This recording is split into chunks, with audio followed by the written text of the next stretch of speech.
or the wet season, there's a very high tick load in the reserve where I'm currently working.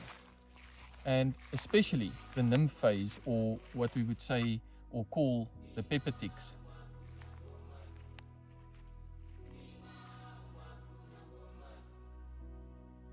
Yes.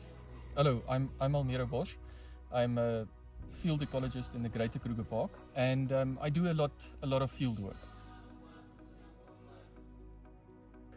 Especially during the growing season, which is the wet season here in the Lowveld of South Africa, and we've got problems with ticks here in the Lowveld. Okay, so when you move through the vegetation, especially the herbaceous layer, the pepper ticks and the ticks will sit here on the leafy material and on the inflorescence of the grass, and as you walk past, they will get onto your legs, onto the hair. You don't necessarily feel it, and they start to move up into your clothes and into the groin and the middle area. So I was looking for a product that is kind to the skin, that's got a prolonged effect at repelling ticks and other insects as well, and a product that I can most probably use on other gear as well, like my clothing, my gaiters, socks, even the interior of a vehicle. And in my search for this so-called perfect product, I was using all the commercially available products on the market here in South Africa, and unfortunately they weren't so very good at helping with the problem.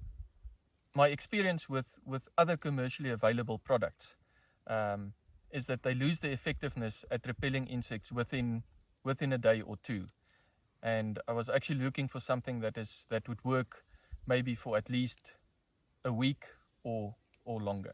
When moving in and between and along vegetation and so on, the nymph phase, or the so-called pepper ticks, is my greatest concern during this time of the year. They are so small, literally that's why they're called pepper ticks, because they are the size of a pepper flake, a ground pepper flake, and very, very seldom you will feel them moving on your body.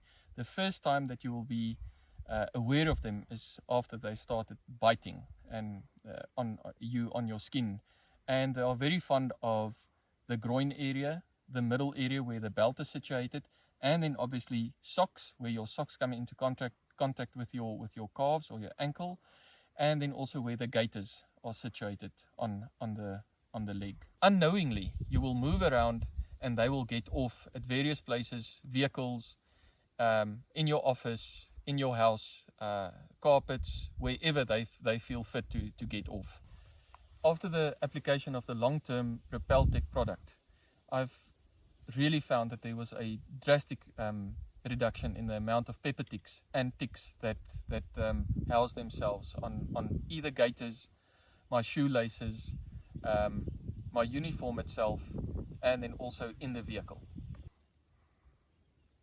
Whilst using in combination both the skin safe product, spray-on product, as well as the long-term textile product, I can confidently say that I've most probably reduced the amount of tick bites personally on myself with more than 90%.